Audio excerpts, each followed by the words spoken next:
Good evening or morning or afternoon, whenever you're watching this. My paper is on diversity of men and women in the workforce. Today's date is April 1st, 2021.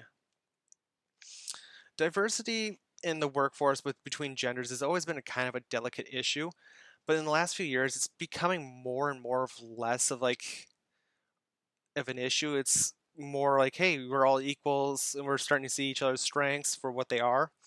We're not pointing out the differences. But some of the differences that do happen, is between how we communicate um, and how we figure out who's going to be the leader. So, like in the article by Deborah Tannen with a Power of Talk, we kind of take a look and see the difference of how men and women kind of figure out who their leader is going to be. And I will also talk about the differences between when I worked with a team of just guys and now to where a department where I'm the only guy on the whole department. So it's a lot different for me. And I also will touch base on the glass ceiling and the glass cliff. Are we really heading for a glass cliff, and if it's becoming an issue to the progress that we have made in the last 100 years? So the difference between how men and women communicate. So in the article by Tannen, she brought up how boys like to be in the big groups, and we like to, try to push each other and try to, rise to the top of the crust of being the leader.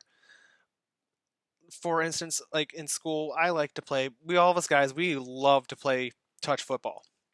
That was our thing.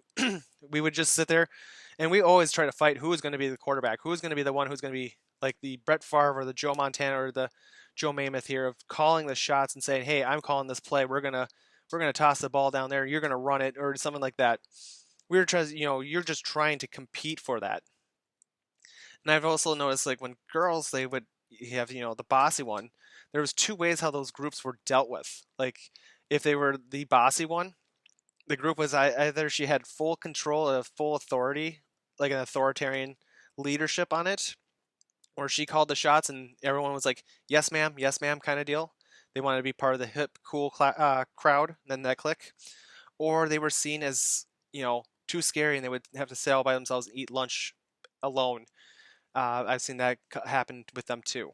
But with us guys, it was all just bruised egos trying to figure out who's going to be the quarterback or the wide receiver who's just going to be blocking. One of the things I've also really noticed with my work experience too, that the article brought up, is how women like to give more compliments than guys. That struck me really well because in my group when I was working with just men, we would only compliment each other when the job was done. Like we always made the joke when the fat lady sings, that's when we can finally give each other the good job high fives. Um, until the bitter end. With women, it's always I've noticed they like to give compliments. Like for instance, the other day I brought something up in a team meeting, and they're like, "Oh, that's a very good point. Thank you for bringing that up." Like just the compliment of like acknowledging it too. It's like I just brought up an idea. It's just an idea. It's nothing earth shattering. It's not gonna be the new way we're gonna do the whole system. It's just maybe well, hey, let's just throw this out there. Um, and the difference, like going on that, there's a difference between in the how men and women communicate. So when I was on the team of just men, we would our notes were just, "Hey, XYZ got done. Have a great day. Oh, be careful. Watch out for this." Or, "Hey, the till was short." It was always meat and potatoes, meat and potatoes. There was never any broccoli or color greens with it. It was just meat and potatoes.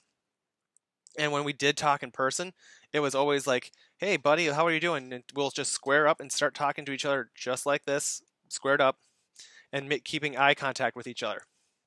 That's just how guys were trying to, that's how we just figure out who's more dominant, um, and trying to lead the conversation that way is, physical. And it's not even done on purpose, it's just subconsciously done. Um, the other thing I really notice with between how also with the women and men when I switched over to the my department where it's just nothing but women, it's just the email chains were just very long and very detailed. Like they will tell you, hey, this is what we'd like to have you get done today. This is how you do it, and here's some extra information to go along with it. In my mind, I'm like, okay, overload, overload. What is the meat and potatoes? I have to sit through it myself, going, okay, what's the meat? What's the potatoes? I mean, it's good to have all the extra information sometimes, but to me, coming from that, it was like, okay, where are we going with this? Why is this information relevant? And I also notice, like I said, with guys, we like to square up and just kind of talk to each other eye to eye. I've noticed with when I work with my female coworkers, it's always kind of off to the side. We talk like this, kind of not so nonchalantly, like more of a nonchalant, like I'm not threatening, kind of body posturing. And I also notice that they do a lot more physical touch, like hey, good job, pat on the side of your head, like on your arm, like when you bring someone up, like oh, that's a good idea. Like us guys, the only time we would grab each other is if physical danger or like saying your last goodbye of your last day at your workplace. Um, Another thing I noticed with guys, we get competitional.